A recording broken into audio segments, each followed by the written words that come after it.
Good afternoon, this is Matthew Lindsay with Precision Home Group here in Anchorage, Alaska, talking to you today about commercial real estate. So this whole week we've spent all of our live videos on commercial real estate. We've talked about things like cap rate, we've talked about things like positive leverage, the time value of money. Today we are talking about key terms in real estate as it pertains to going and analyzing a deal, some of the key terms that you're going to need to know. This is basic level. I know that there's a lot of people out there that are going to nerd out and get into all the different terms and get really precise and go over everything. But today, basic level stuff, just because tomorrow we're actually going to pick a multifamily commercial deal here in Anchorage, and we're going to analyze it for you and go through the entire process. So in order to do that and fully understand what we're doing, you need to understand some basic terminology in the commercial world. So that's what we're going over today. So again, if you have any questions at all, feel free to leave a comment, a question below. We will answer them. Send me a direct message through whatever platform you are watching on. And I really appreciate you. Thank you for joining. Hit that like, hit that share, and subscribe. So today is the key terms to know. So the first one that we're going to start with is, we actually mentioned this several times throughout all our videos this week, is NOI, the net operating income. So what is the net operating income? It's different from the GOI, which is the gross operating income. So first, GOI is gross operating income, and that's going to be all the income added together for your property.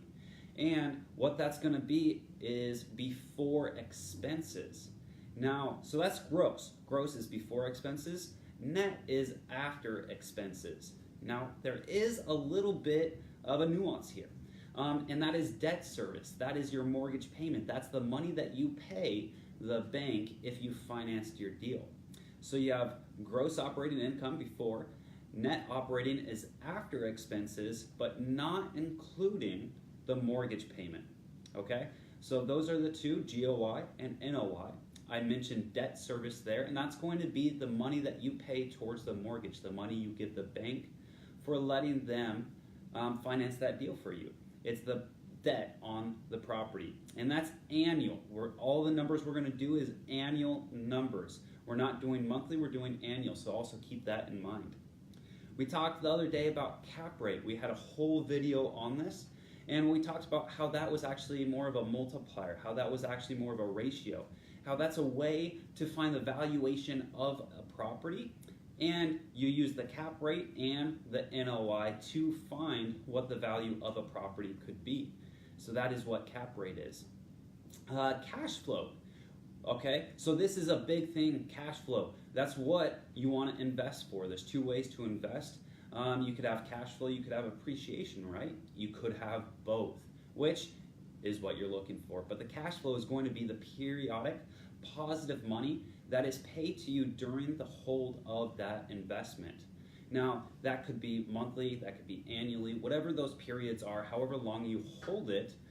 For a multifamily residential, that's going to be the leftover income coming to you as the owner after debt service is paid and all expenses and everything else, right?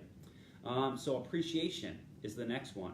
Appreciation is the amount of money that is going to increase for the term of the property as you hold it. So you purchase it at a certain price, and then you sell it at a higher price. That difference in between those two prices is going to be the appreciation of that investment. So that's appreciation. Your initial investment. A lot of people think that the initial investment is going to be your down payment. However, that is incorrect. It could be, but it's not always the case, and very rarely is it. Initial investment is, one, your down payment that you put in on the deal to actually purchase the deal. Now, if you're not financing it, that would look different. But if you're financing the deal, it's going to be the initial investment. It's going to be the closing costs associated with closing that deal. You have legal fees, attorney fees, pretty much the same thing there, but you also have title, lending fees, all these different things that you got to pay into that cost money to close a deal, right? Also with that is any other costs associated with the acquisition of that property.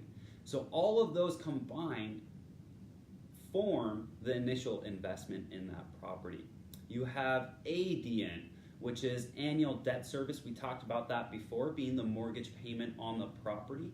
Then you have the vacancy rate. This is a big one because it does change per area that you go to. It does change per property type that you're in, even if it's in the same area, same geographical location. The vacancy rate is the discount rate that you can use to factor the industry vacancy in the buildings that you have. So what I mean by that is, if there's a 5% vacancy rate here in Anchorage, that means 5% of all the buildings. A building will have 5% of its units vacant throughout the year. So it's a discount rate. So if I have a building that I'm looking to purchase, I know that I can apply that 5% rule to that property, discount it that much to see if I can still cash flow at that point. So that's what the vacancy rate is. The PRI, you'll hear this from time to time, and that's the potential rental income. That income is a dollar value given to that building, and that is given to that building at 100% occupancy at full market rent.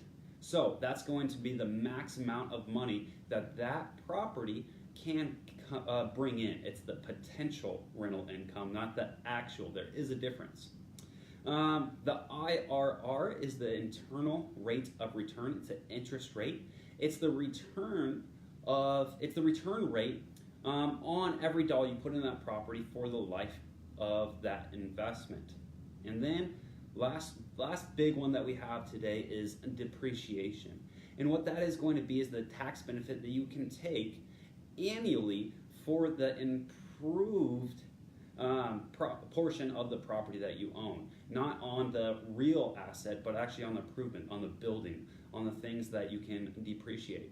So these have been some of the key terms to know as we go into tomorrow and actually cover analyzing a deal, analyzing the cash flow, when to buy it, how to buy it, what dollar amount, and more importantly, how to exit the deal, how to get out of it, and what you need to sell in order to get your required return on that property. So thanks for joining me. I really appreciate it. This is Matthew Lindsay.